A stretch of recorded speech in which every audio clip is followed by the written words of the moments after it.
Hello and welcome. I am your host, the best podcast host in the universe, Steve Cully. I'd like to thank our sponsors at Procyon Partners. Procyon, one of the top 50 fastest growing companies in the nation.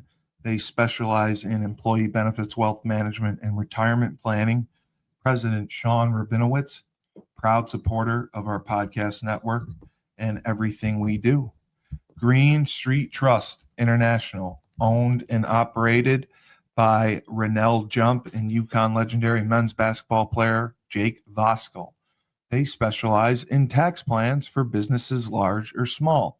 They will save you money or get you a big fat return on your taxes. To schedule your free strategic tax planning session today, go to www.greenstreettrust.com. Pete Finch and the Finch Law Firm is located in Bridgeport, Connecticut. If you've suffered any type of personal injury, slip and fall, car accident, your mother-in-law ran you over with her car, your wife got angry one night and decided to stab you, the Finch Firm is for you. Pete has won legal battles all across the state of Connecticut. He will go to war to get every dollar you deserve in compensation. You just have to remember, in a pinch, call Finch or go to his website, thefinchfirm.com. Dynamic Human Performance is owned and operated by UConn legendary running back Andre Dixon. He trains boys and girls of all ages, all sports. He has a boot camp program 7 days a week, 6 a.m. You want to get in shape, you go to Andre.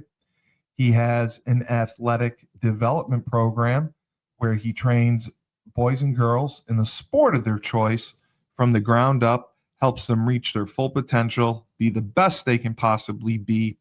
Andre has sent boys and girls to college on scholarship for all different types of sports. To work with the best, he has a 5,000 square foot state-of-the-art facility in Hartford, Connecticut. Go to www.dynamichumanperformance.com. All right, and here we are for Broker Than You, and I am so excited for this episode because I have the Dream Team on. And yes, that is the Dream Team right here. The man himself, the king of real estate in Erie, Pennsylvania, Laban Marsh. That did feel like a walkout kind of introduction. Yeah, I feel like I should have the Bulls music playing right now. Yeah. We have the entrepreneur himself. He is involved in many projects. He is the owner of Freshfold Laundry Co. in Chapel Hill, North Carolina. No other than Nedvonne Young. What up? Fresh. Good to see you guys. Happy New Year. And last but certainly not least, he is the REMAX agent, the number one REMAX agent in the state of Connecticut, Mr. Matt Nuzie. I love best introduction I've ever gotten. Thank you. Yeah, he deserves it. He deserves it. I feel like I need a UConn podcast studio like you guys have.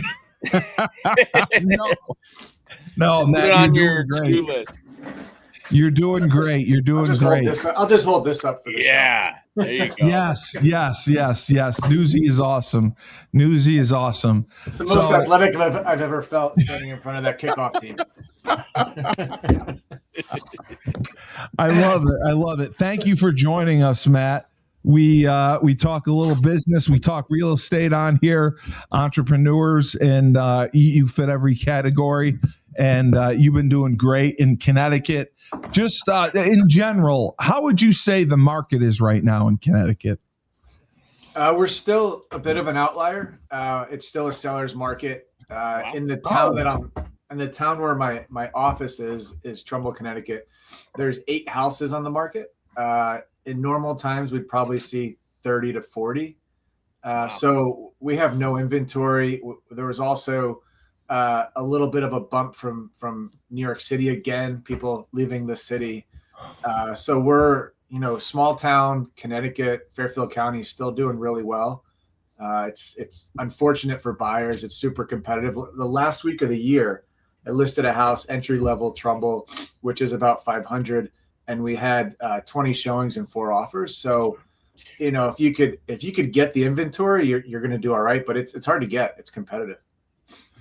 Wow. And Laban, what were you saying about that? Were you saying the same thing with inventory?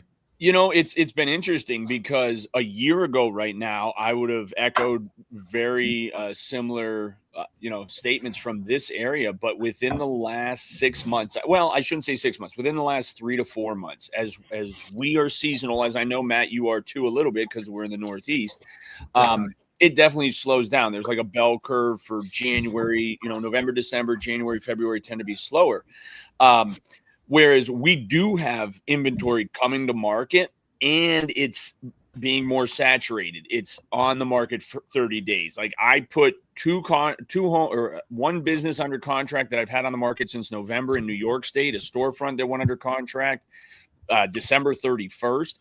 And then I just put one under 2 days ago that, we went in, I would say about 90% of asking price.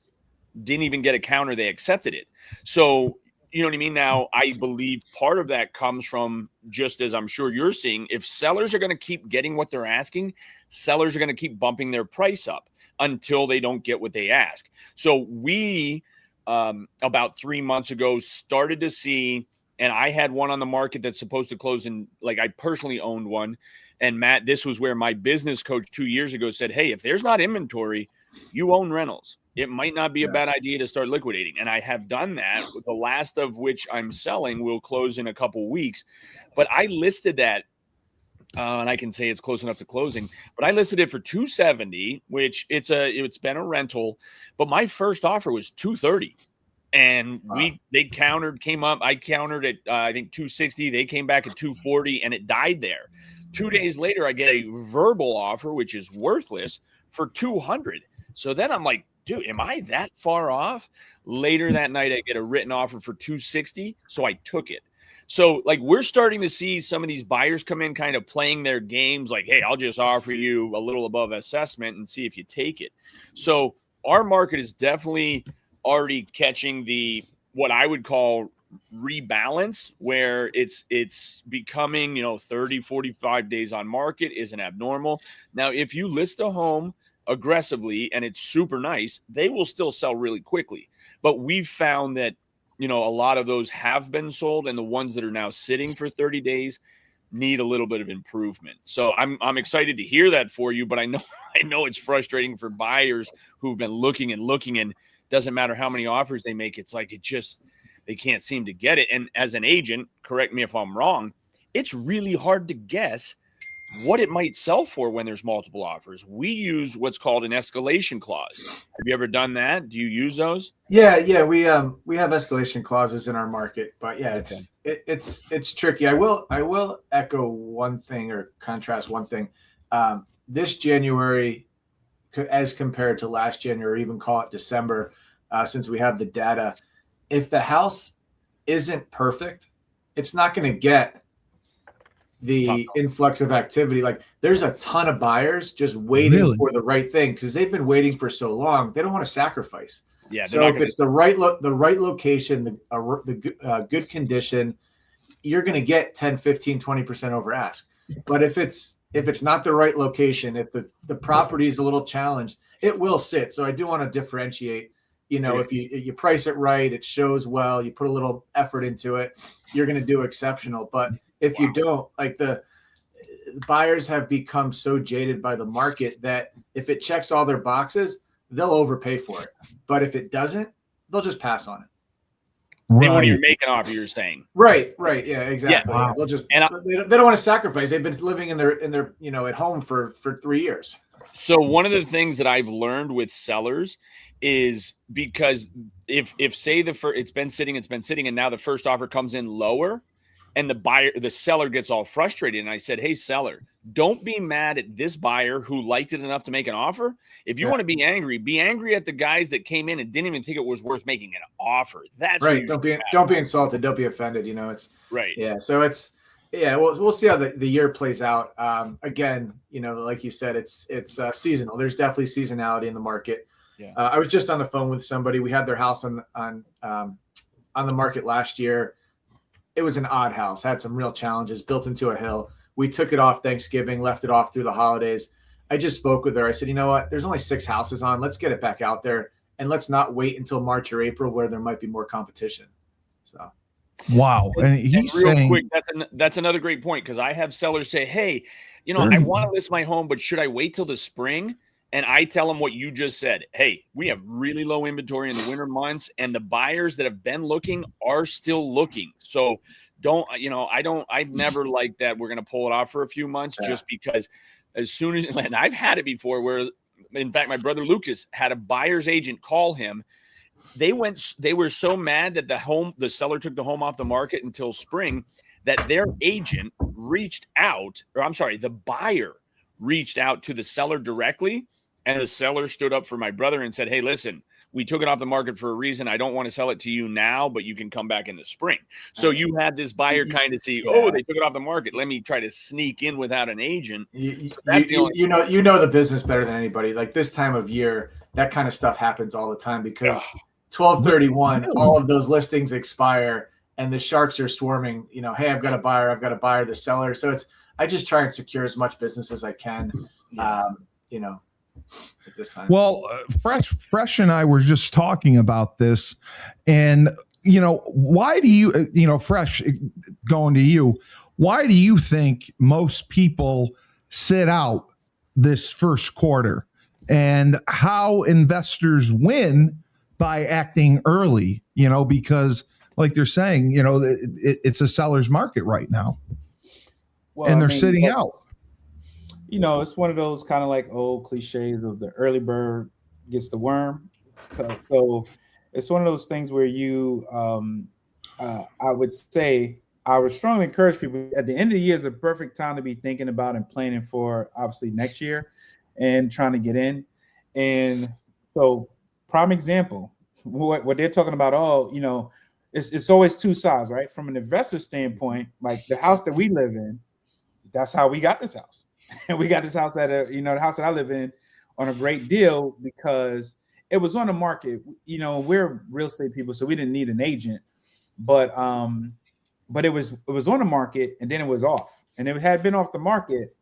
So we took that opportunity to go off the market. We went directly to the sellers, and it happened to, we took advantage of knowledge of just knowing about situations. Our situation happened to be the owners divorced, right? They had probably raised their kids in this house. They're divorced, and the wife had moved, I think, to New York, and the husband still the man was still here, and it was just like a house in limbo in a sense. So they wanted it gone, but nobody really, they had no more vested interest in it, and we were able to get it at a good deal because we took advantage. And believe it or not, we actually closed. We closed, and it's funny, we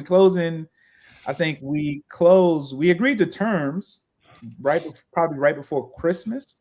And I think we closed officially it was January, and we moved in a house, I think it was like February 1st, but we closed in January. So we literally took advantage of an opportunity of knowing, okay, it wasn't really, it was during kind of COVID. So it was a seller's market. It was a buyer's market. So we were in a good position, and they, we took advantage of knowing that, all right, this person's here, this person's there. And we really did kind of attach it to, and we didn't kind of lie about it. We told the truth. We took advantage of the fact that, look, we were younger, we were starting to raise our family. We literally wrote a nice letter just stating hey, we know you raised your family in this house and you did this. We would love to do the same. We think this is a perfect place for us. So, and I had my wife write it. So we pulled that, to send it to the wife. And, she probably was like, get this thing done. Next thing we know, within 2 weeks, we were already, and really kind of negotiating terms. It was just like one back and forth.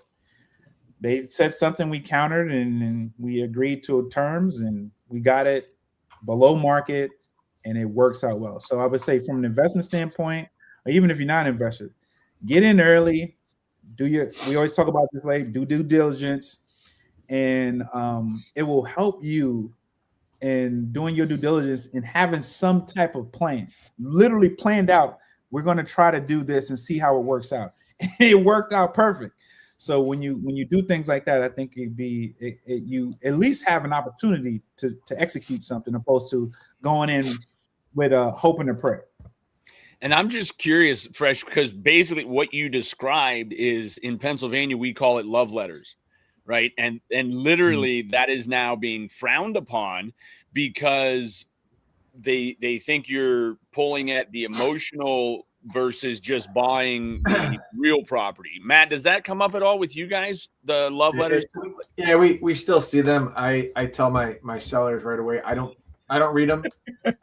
I recommend that, if you want to make a business decision, don't read them. And I also tell them, and this is just from my personal experience, the better the love letter, the more difficult they're going to be. It's one of those things that, we accepted their offer and they said we love the house and it's going to be an easy process. Then they do their inspection, and then the uncle shows up to the inspection, and the father, and the contract, and they're not easy. So, but Matt, you make a great point. And Fresh, I don't think you were trying to do that, but I think Matt, I tell every seller this because as the market shifts, but seriously, you're exactly right. And the last two sellers I've had, buyers did that very thing to them. Like, even on the feedback, when I give feedback, when I'm showing a home, they'll ask, is the price too high? Is it about right? Is it too low? And I'm very cautious because if I know my buyer's going to make an offer, I don't want to say either the price is right or too low. You know what I mean? You have to kind of focus on who you're representing in that regard, because I don't want to say, oh man, my buyer loved it, and then they come in 40,000 under. It's like, well, wait a second. Kind of like what you're saying, Matt. You wrote this sweet letter that you loved it. You got the inspection done, and now you want 10 grand from the under. So it is one of those things where I think, as an agent, I don't think it's a bad thing, but I think, make a business decision, but also know that we negotiate all the way to closing. Because it usually starts with the initial offer, but you get in, if there's contingencies, you get into the inspection. It's like, well, this was wrong, or this didn't have enough insulation. I had to put insulation in my attic for a buyer's request. And then it's one of those things where, do they really love the home, or were they just trying to get you to accept the offer, knowing full well that they were just going to offer you what you were asking, and then after the inspection beat you up by the 10 grand they wanted off? I see a lot. I just came to my mind, recent multiple offer scenario, and a buyer had submitted a love letter with their offer, and my client read it, and they said, they could take this, it's like a Chat GPT letter. It had all the dashes in it, and it was disingenuous. But when I represent buyers, if I walk through the house and I say, wow, I look on the disclosures, they've lived there for 47 years, and I tend to have a really good pulse of my client. I'm not meeting them at the house for the first time. If we say we're going to do something and proceed without inspection negotiations, we're going to. Otherwise, we're going to walk from the deal, right? So in those situations, because my reputation's on the line, I don't want to submit this beautiful letter telling you it's going to be the easiest transaction you've ever had, knowing that these people are a pain in the ass. Yeah. So I just went. But for the right situation, it works. There's a colleague, I forget the state, it might be California, but wherever that they were telling me, they actually blank out when they present offers to a seller. They blank out, or have to blank out, the buyer's name due to fair housing, so that there's no discrimination based on what they might assume their whatever is. That's pretty extreme, but it's really interesting because, and I think we've even talked about it on the show before, where in Pennsylvania, they're starting to pass laws that require entities that are purchasing, to be fully disclosed. Fresh, I think we talked about this, right? Which makes sense. I get that. Right. You're like, I own property is 5140 Yeah. Buffalo LLC because that's the property address. But I own it with my father-in-law. And like, nobody knows that unless you dig into PA small business name. You know what I mean? So I think that's an interesting perspective because, right, you don't want to discriminate, but at the same time, I think there is a lot to be said for a buyer like Fresh who comes in and says, listen, we want to take care of this home just like you have. And a lot of sellers, I just ran into one at the office yesterday. She was so upset that they sold their home and the new buyer came and did a bunch of stuff. It's like changed it. Yeah. Well, I'm gonna give you a really good example. I'm actually dealing with it now. I represent a family of 4. They're selling their parents' estate. It's a historic house in town. It's 5.5 acres. It's beautiful. Built in 1842. It's incredible. They only wanted to sell it to an end user. They didn't want to sell it to a developer. We had $1 million cash offer, close in 5 days. First day on the market, they said, no, it means too much to our parents. We want to sell this house to someone who's going to enjoy it. So we get an offer. They write a letter. Okay. This is a good story. The letter says, that we've been looking for years and this house is speaking to us. We love it. We have a disability and this house is perfect. And their parents were disabled, the whole 9, right? Accept their offer. It was the same $1 million offer. They do their home inspection. Now there's caretakers that live in the house that took care of the parents. And these caretakers happen to speak Spanish. And the buyers are speaking Spanish in the house. And they're talking about how they're going to chop up the back half and they're going to subdivide and get 2 lots out of it, right? So here they came in with this beautiful letter, and the caretaker tells my client, it gets back to me, and they asked for something on the home inspection, and we said, no, we're good, we're all set. And so it was enough of a decline that they said we're going to back away. But it goes to show you the letter they sent you was unbelievable. It would make you cry. And then come to find, so it's a tricky, it's a slippery slope. You get both sides, right? You're gonna get the people that are gonna be disingenuous are gonna be that way. Yeah, they are. Get some people that are like, that are wholehearted, that mean to do with the right thing. Yeah, when you come hat in hand and you write a letter that you can tell, I can tell the difference. Like, you've been in the game long enough. You can tell, but yeah, it's an interesting and it's state by state because. Yeah. Soon we're not going to be able to do anything. I read an article about, to your point, a buyer's agent giving feedback is now working against their fiduciary responsibility to their buyer client. Like, geez, if I can't give my own opinion, forget it. I'm done. Well, and some of our feedback says, is it the opinion of you or your buyer? But there's no way to differentiate. It's like, well, I think it's a great house, but my buyer thinks he wants to offer 40,000. Yeah, it is. But here's another reason, Matt. I have always told our agents, do not attend inspections. If you represent a buyer, have the buyer go with the inspector. Because if you, as an agent, notice something that he points out, and now you don't recommend they correct it, it could be a liability on you. Now, so you kind of want to play like ignorant and just not show up. That way, whatever the inspector points out to the buyer can address. But as soon as you hear something that should raise a red flag, you are now obliged to do so by attending and witnessing that because the buyer doesn't necessarily know. And I've had different consultants say that you should actually attend the buyer's loan application because you want to be working in their best interest. So it gets kind of crazy. And being a broker and you go through the continuing education, they remind you of the scrutiny you have to have. And it's like, man, there's a lot of people doing some shady stuff. Yeah. And the irony is that it's the easiest license in the world to get. There's literally no barrier to entry.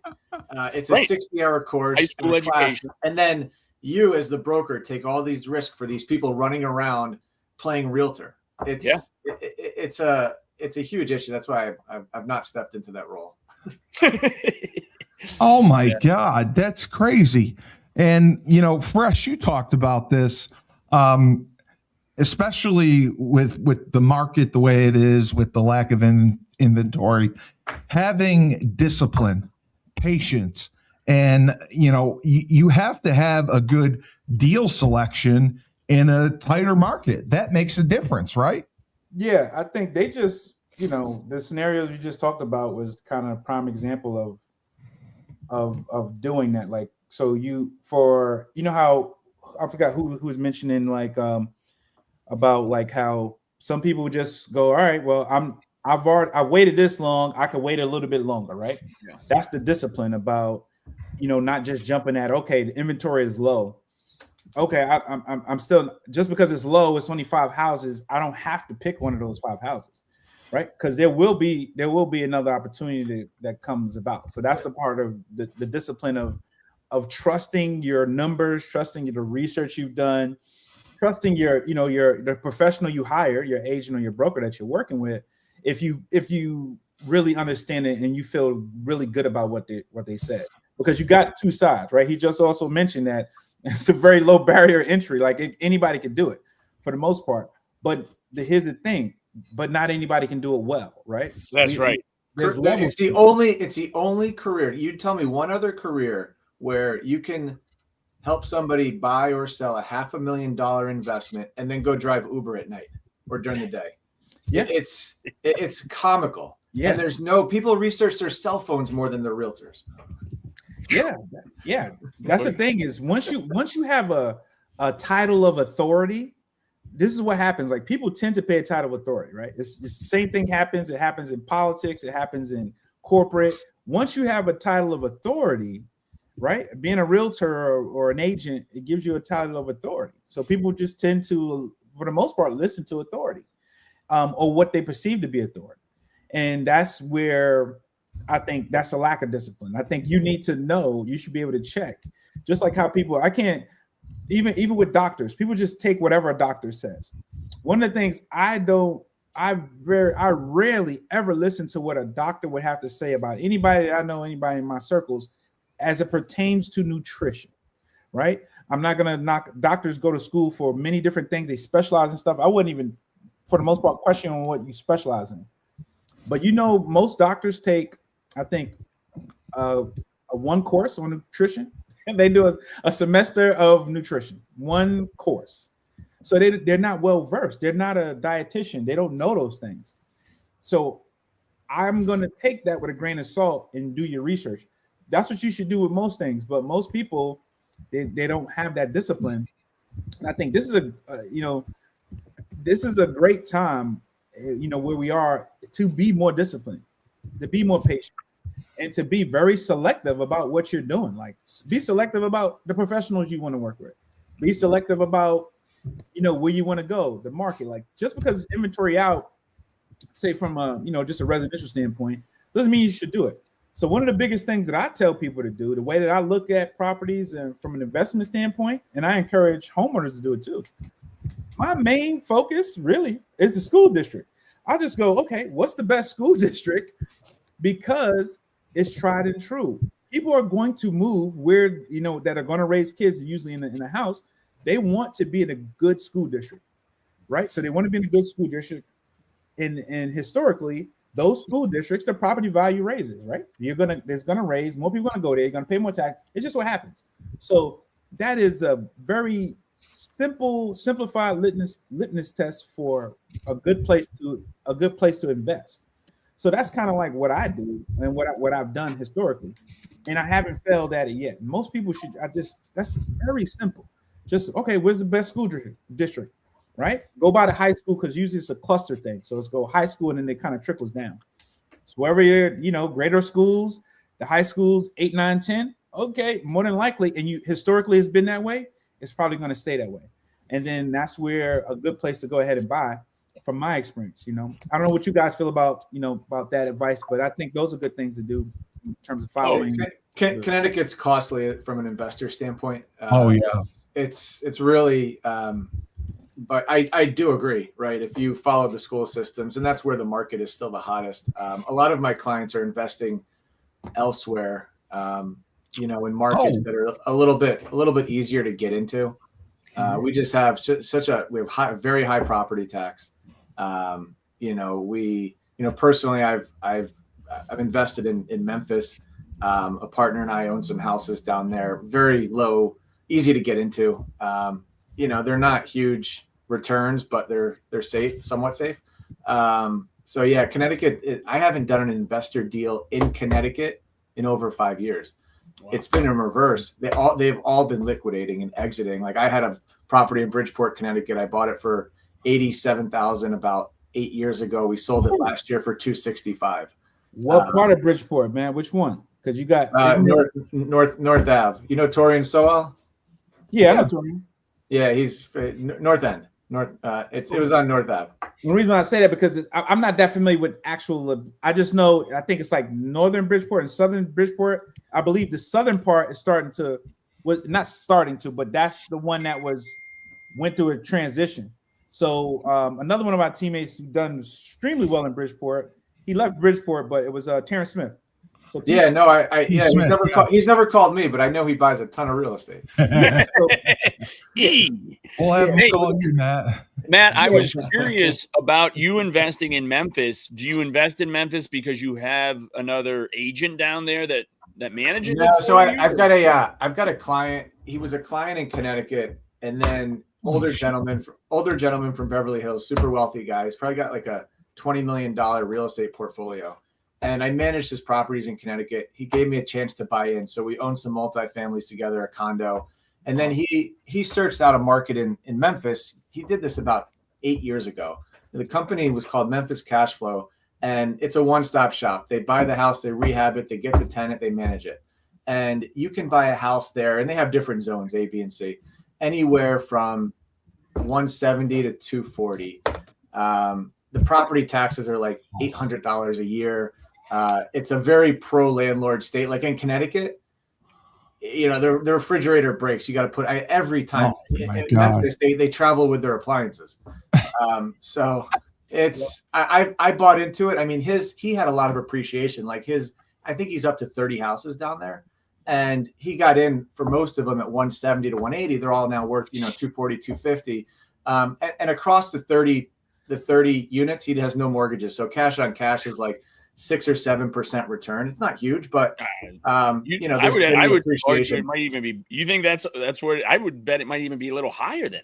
No, you know what? I'll tell you something. I'll tell you here. This is the scam. The management fee is not cheap, but can you tell me what that is about? If it depends on how many units, but it could be 10 to 15%. Right, however, we charge 10. So here's the catch. Turnkey though, right? Everything is like you don't. Yeah, they're turnkey. But here's the catch. Yeah. Here's the catch. If the tenant is late past the 10th of the month, they have a late fee. That late fee goes to the management company. Which directly here in Connecticut, we're very flexible with our tenants. Like, listen, as long as we're paid in full by the end, we don't, turnover kills us, right? Every time someone leaves, it's $5,000 to freshen it up. So it starts to add up. Also, if you need a maintenance repair, they're not bidding it out to 3 different people. They're giving it to their buddy who's the electrician. When I own property in Connecticut, I can control the cost a lot better. Yeah, so it seemed like I don't know if the name of the group that does what you do, because a number of people is doing that for many years. Like, there's a lot of them. Yeah. Memphis is one market, Detroit is another one. Because Detroit was way down. You could get houses back in the day like how it was in Brooklyn, and places where you could get a place for $1 and just pay the taxes. Yeah, it was bad. So it was bad. But I think Dan Orlovsky still owns his condo in Detroit. Thunder Dan probably does. It's worth $1. I was gonna say I don't know why you would. The condos? No, Detroit. You look at Detroit now. Detroit. I have a frat brother that really has done a lot of. Been instrumental in economic development out there. So, but I just remember when I was cutting my teeth back early in the mid like 2000, 2008. Around that time, a lot of stuff was going on. And even in the early 2010s, Detroit, Memphis, I'm trying to think of some other markets where it's like kind of you can get in below barrier entry. And there were people, and they do this all over, but the company's talking about is probably multiple companies. They're taking advantage of people just want a certain return on their money. Right. So you correct me wrong. His buddy from Cali they're just like, I put my money there and I'm just looking for the return of my money. I don't have to think about nothing, do anything for the most part. Exactly. And it's great for 1031 exchanges, right? Like you have Yes. $500,000 to spend, just go buy 3 houses down there. You're going to get a return. You do nothing. But you know, it's and then now he's looking into, I'm going to say the name wrong, but Milwaukee, Ohio. Is that, I don't know how to. It doesn't matter. Yeah, there's how, like he's a super wealthy guy, but his average purchase is like $200,000. He's all over the country looking at these markets, like Hot Springs, Arkansas. He was in. So it's an interesting dynamic. Cincinnati, Ohio, like Cincinnati was another one. Yeah. And what else is because you got Cincinnati and somewhere in like Kentucky. So the markets exist all over, and people are doing it because for like his partner, we look for what we want. He just wants, like you said, it solves a problem. His problem, if he has a 1031, he get that problem solved. I just want some, a solid cash on cash return. I want a good return, something that's comparable to the market. So I would say probably overall he got to be getting more than the 6%. It has to be, because you just put your money in the market. But at the same time, no, you know what? I correct myself. Let me. It may still be the rents are not very high. I mean, I can show you the numbers. For cash on cash, you're probably right. But as far as ROI, if we financed them, it'd be 20-30%. Yeah, but right. They're all cash. But also he's probably also taking, you get all the other benefits. He's taking advantage of all of the other tax benefits. Oh, huge. Huge. He knows that game. He knows that game very well. He's doing well. But the multis that we own in Connecticut, we bought 275 to 300. They're now 600,000. However, the rent roll, the rents are up a little bit, but you would never buy them back at 600. See, and that's where no sense. Even in Erie, I wonder how investors are getting started, because the investments make sense for me because I've owned them for 10, 15 years. Right. Everything's under 4.5. In fact, part of the reason I'm selling the one, and in fact, the one, Matt, have you ever heard of Fortune Builders? No. They were out of Connecticut about 15 years ago. I heard that name. Oh, dude, they were, and it was they're going to sell you the program and tell you how to do all this flipping and all this other stuff. But it was after one of those seminars that we bought the one that's under contract right now. And in January, the next statement I get, I'm waiting to see what the rate goes to. But I've had it at 3.86 is the interest rate on this thing. And so it's under contract to be sold, in part because, Fresh, we've talked about my adjustable rate commercial loans that are 15-year notes that adjust every 5 years. And 5 years ago, rates were so low, it went from like 4.5 to 3.8. But now it's about to go from 3.8 to 7.9, which changes the cash flow completely. Skyrocket. So I think that's where it makes it more challenging for people getting into it. Even if you pay cash, it doesn't change the way it's going to cash flow necessarily. Like, our rents keeping up with the appreciation and value of homes, and in our area, it has not. The value of homes has far outpaced the increase in rent. Now, tenants are going to tell you, yeah, but my rent's gone up like crazy. It's like, yeah, but anybody looking to buy a home? I mean, a home that you would have bought 3 years ago for $250 is now going for $325. So, and now that is starting to stabilize. And is that because of the lack of inventory, or just because of the market? It was because of the lack of inventory that it was creeping up so quickly, which is what I'm sure Matt is still experiencing, like he said, in those turnkey homes.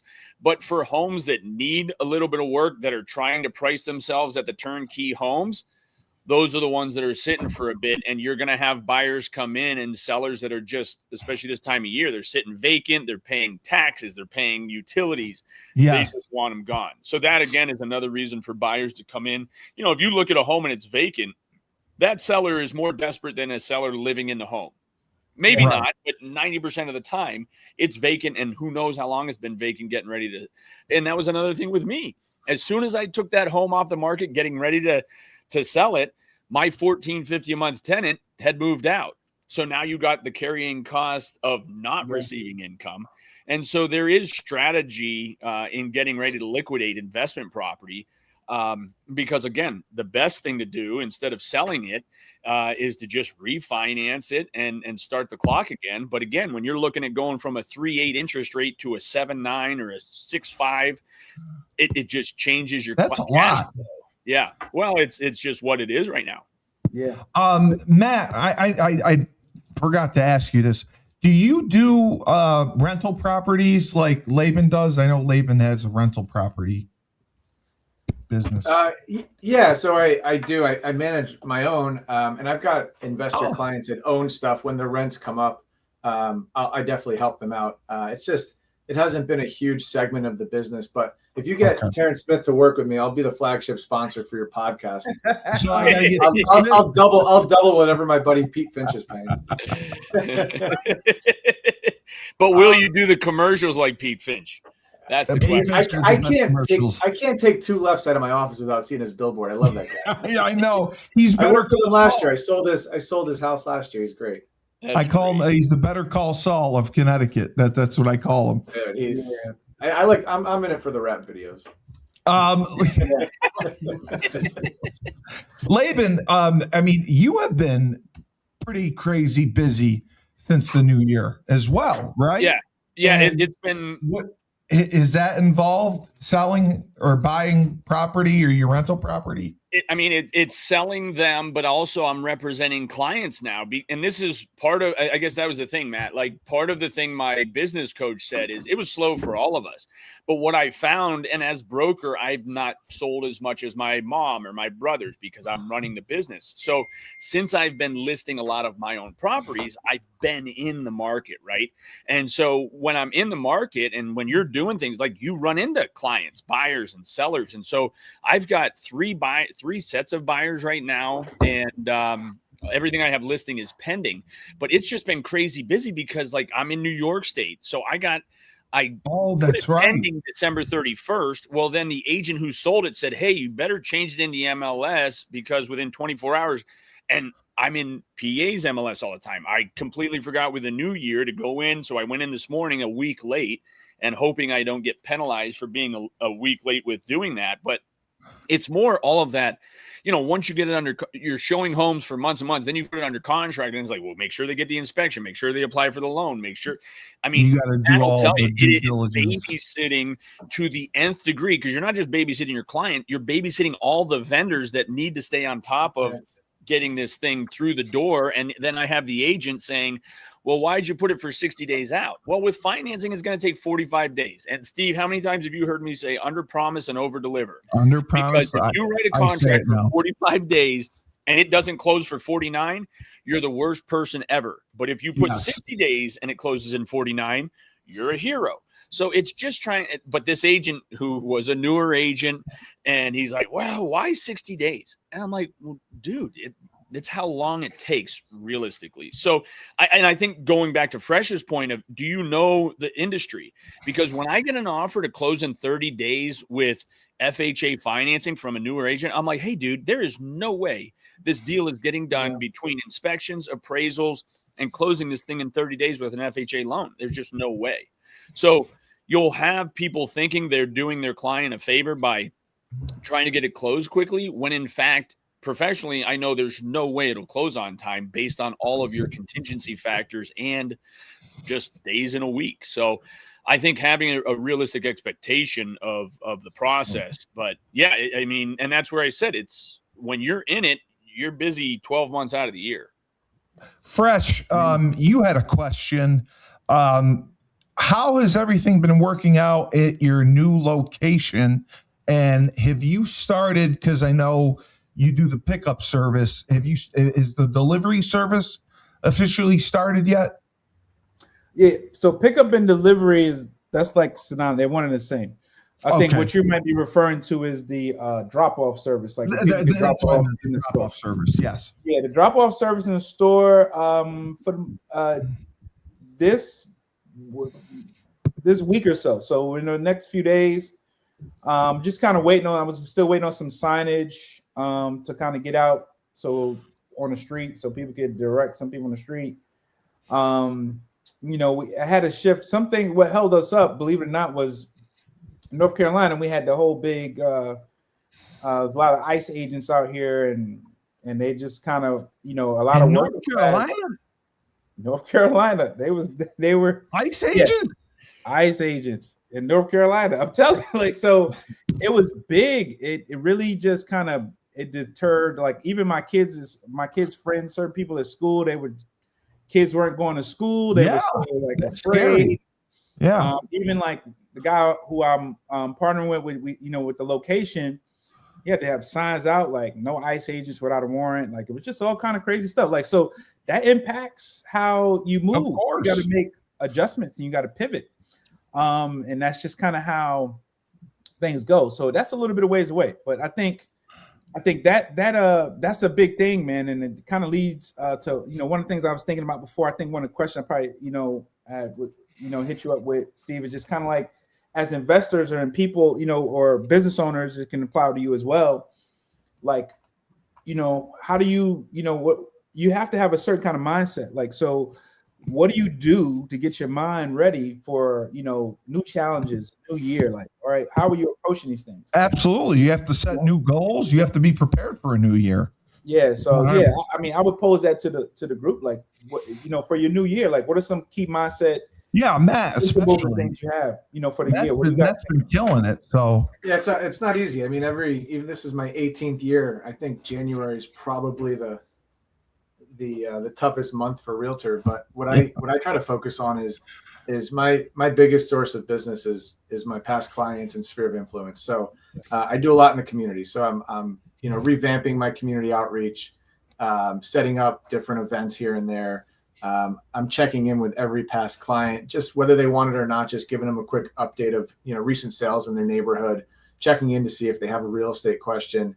I'm going through scrubbing all my leads from last year and conversations, sourcing where my business came from last year so I could double down, triple down on those efforts, researching new things, new online stuff. Like right now, AI is really taking over the industry. Are you utilizing it, like, for? I recently just aligned with a company that we get pitched by a lot of companies. This happens to be a good lead. It's one of my closest friends from high school. It's his uncle's company, and they've had years of success. And now in the AI space, really just trying to figure out how to show up in those AI searches. Right before, it was how do we get SEO optimized, in the Google searches and all that kind of stuff. And now it's how do you become the AI agent that shows up when someone's looking for an expert realtor in your town or location. So I've invested with them, and we'll see. It's early to tell, but I think you got to commit to this kind of stuff for 6 months to a year to see if there's any traction. So yeah, it's really just having meaningful conversations with people, and that's what I like to do. And fortunately, you bring clients from last year. It's not like you stop at December 31st. You bring them from last year to this year. I've got listings that I'm prepping and buyers that I really just want to stay in front of, so that when the right house comes on the market, we can do something. And Laban, you said the importance of this too with referrals. So I'm sure you always talk with past clients, because you either get them to buy another home or you get referrals from them as well, right? Yeah, I mean, like 86% of our business active in the community too. Word of mouth. Yeah. In fact, tonight, well, first we have an annual huddle that we do the last Wednesday of January. And so I got to put together and present this. Basically, it's like a State of the Union address. It reflects on last year and then our goals for this year. So it's me diving into the data from last year and then the previous year, kind of comparing that and seeing where we're going. But like tonight, I was asked to be interviewed at what's called the Jefferson Society, that brings in a lot of politicians, and Barack Obama's been here. And I don't get to speak in front of them, but they're interviewing me for I want to be your representative of Summit Township, which is where we live, have our businesses. I coach here. I serve on the sewer authority. I serve on and you ran for something. What's that? Oh yeah, I ran for state. I did run for state rep in 2018. Yeah, there you go. Please don't ever run for political office, especially if you own real estate. I mean, I want to run for political office. Dude, I think that'd be great. It is terrible because what you have, the only people who show up are the one issue people, like a guy that didn't like fracking because he had 80 acres, and it's like, so he would just come and talk about fracking, dude. Fracking is very. They don't care about anything else but frack. So No, politics is terrible. But yes, Summit Township, I love. I'm a big advocate for it. And going to the point earlier, Fresh, with like school districts, I was also asked to be on a committee where they're talking about consolidating elementary schools. And like, I'm looking at it from a business perspective and a 10,000 foot view. But you don't think that's a good idea? Liz, it is a good idea. But when you drive around and see signs that say save our school from residents who have always lived here and don't necessarily think about the budget or how it's going to impact their taxes in 5 years, but like, all these schools are consolidating throughout the country because it makes more sense. Yes. I mean, I'm all for the intimate, small schools and small communities. Yeah, they have 30 kids in a class. Yeah, it doesn't even, and that's part of it. We have one more rural elementary school that has the fewest amount of kids, but the biggest, hey, we got to keep it. And again, it's like, well, this isn't, and this is what we tell sellers when they're going to sell their house. I know there's emotional attachment, but I'm trying to market a commodity. And it's really hard to do that, especially when Matt, has clients they've lived there 47 years, right? Getting them to understand that we're trying to help you market a commodity is that's part of my experience that helps these people versus trying to play into the emotional too much to where it analysis by paralysis. Do you know what I mean? So yeah, for me, it's January, as much as it's a slower time, and I've got 2 things under contract already, which is great, but it's just focusing on what you want to accomplish this year. Setting those goals. The data from last year. Do you know what I mean? Yeah. And then just always staying in it. But yeah, I think one of the best things you can do for top of mind awareness, I'm not a big fan of billboards, and maybe they work in Connecticit for Pete. But we talked about this before because when you're a criminal defense attorney, it's a little different than a real. It's different. But like for these agents that put up, like I was the #1 agent this year. It's like nobody knows what that means. It's irrelevant. Billboards in our business, they're not. No, and that's where I want to do a billboard that says, "I'm not #1, you are." Right? You are. Yes, is all that they care about. So. But I don't want to waste the $1,200. You need to go ahead and do that. You keep saying no, I'm not spending the money on that. Laban, they're like 5 to 10. They're like 5 to 10 grand a month here. I want to see. I just want to see it for a month. They were like 15, 1,800 10 years ago for us. So I don't even want to know. Different angle, same but different. You own property. I'm pretty sure you own property in high traffic areas. Put up your own billboard. Digital billboard, make money off of it, and still do it. You make it sound like it's not permitting required for that. Now you got to go to the township. You don't know how to get that stuff done. Like it's not. You can get it done, and it'll pay for itself. Listen, I know, but I have a property right down the road from my office, and they will not let me to say, "Hey, Marsh and Marsh, quarter mile up the road, no off-site signage." Like that. This is the key. You got to go to your township and know what's allowed. I mean, I had a buddy power wash my house, put a temporary sign out front, and within 3 hours, a local truck comes by and picks up his sign. So, Fresh, quickly, 2026. What would you say? Again, we talked about this before, but what would you say your 3 main goals would be for 2026 as we get started? Main goals, make more money, right? But no. So actually, talk to my cousin. My cousin is going to make you money. Yeah. So, and again, and just touching on that, kind of joking a little bit, but at the same time, that's one of the things you want to do. But one of the keys for me, I think the key for me or anyone, a lot of people should look at it this way in terms of making money, is if you can help somebody else make money, yes, you'll make money. And you do that. You always give back and you always collaborate and work with people. So always help people make money. It's the, biblical principle, you give and you shall receive, so the more you give, the more you put out there. God loves a cheerful giver. So you want to be a cheerful giver, and, the more you give, the more you receive. So my thing is, I'm just looking to solve more problems, right? Me looking to solve more problems in 2026, I think it will, I know it will help in so many different ways. It'll help people that have the problems solve their problems. For some of those problems, it will help some people, and change their life from a money perspective or socioeconomic perspective. I'll benefit as well. So I know those things. So that's one of the main things to do. I want to from scale from that standpoint. I want to make sure I'm pouring. One of the biggest things is self-care. So I want to make sure I'm taking care of myself. Which you're doing, yes. Just take care of yourself a lot. Like just very important. Staying on top of working out, eating right.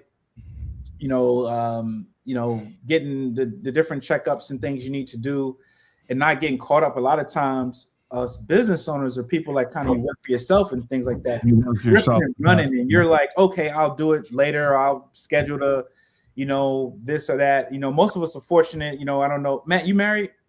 Yeah. Yeah. Right, so a lot of times we're fortunate enough to have these partners that be like, hey, you need to go. That'll, help you remember to do some of these things, or make sure you do some of these things. But take the time for the self-care, eat right, do things that bring you joy and make you laugh, especially as us men. Be around other people that we can vibe with, admire, and because a lot of men, like, we're not as social as the women are. Like, women will have all of these groups and things we go to, but sometimes us men, we don't organize as much to get together. We have to outlets, do more. Which it might be like, we might have like, football stuff, but then football season's coming down to an end. And then what do you do? It's tough. You look at it. So it's tough. So I would say my goals, again, personally, self-care, and then my self-care, again, I'll be looking to give back to help some other people, especially other men to just know, like, look, man, you have people, you got brothers over here, you have people that are there investing in you succeed, because a lot of men be suffering in silence, man. I'm encouraging people take care of themselves, mental health. So that's big. So those are, those things.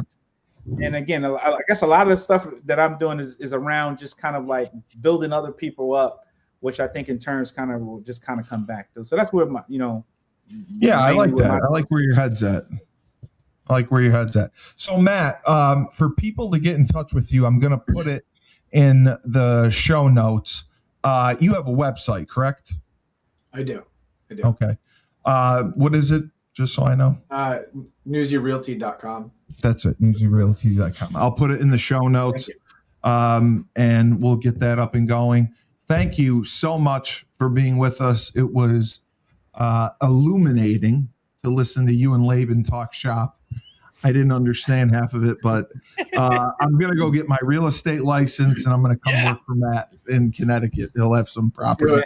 Listen, dude, if you got your license, you could refer enough business to make a living without even leaving that desk. I have been connecting to many people. Yes, I have. You're right. I probably could. But Matt, thank you so much for coming on. We appreciate your time. Really good to be on with you guys. Laban, you're the king of real estate in Erie, Pennsylvania. Freshfold Laundry Co. We're going to see his ad coming up right at the end. I know you guys are busy. You guys can bounce once I close out of here and run the ad, so you can go do your thing. But just remember, when life gives you lemons, don't make lemonade. Take 2 oranges, throw them right back at life. Down south, we have Julius Williams and the Trench Mob. Julius trains offensive and defensive linemen. They compete in 5v5 tournaments across the country and also go to college showcase camps. Proud to say they were undefeated at every tournament they attended. Every college showcase camp, a member of the Trench Mob was offered a college scholarship. He's in Decatur, Georgia. If you want to work with the best, work with the Trench Mob, www.battleofthetrenches.com. We have Nedvonne Young, Freshfold Laundry Company, Chapel Hill, North Carolina. High-end laundry service. They have you book online. You put your laundry out in a clear plastic bag. They pick it up, wash, dry, fold it for you at Land Speed Records. And they also have an online subscription model, weekly or bi-weekly. They offer now a pickup and delivery service. so you can have your laundry done without leaving the comfort of your own home. Again, washed, dried, and folded for you and returned to you within 48 hours. They also have an expedited service. They have deals for college students in the area as well. Check out their website, myfreshfold-laundry.com. We also have James Whitfield of Luther James Insurance. For the last 3 years, James has dedicated himself to the art of financial planning. He specializes in insurance policies, mainly life insurance. He will make you a boatload of money, and he will do so tax-free. He understands the stress that comes with retirement planning. How much do I need? For how long? Do we have enough? Because fear of the unknown is real. To connect with James, you can go to his website, www.lutherjamesinsurance.com. Finally, we have Rob Hill of R. Hill Enterprises, Inc. Rob is an accomplished author. He is a speaker, and he also is an insurance mastermind, along with being a minister. Rob will put you in the right insurance plan for you. He understands the constraints and the rules that go with insurance, but he makes sure that you ask the right questions so you get the right answers. His main objective is to pull people's heads out of the sand, because that is what we're dealing with currently. To connect with Rob, you can message him on Instagram, LinkedIn, Facebook, or go to his website, rhillenterprisesinc.com. Again, he also does speaking engagements.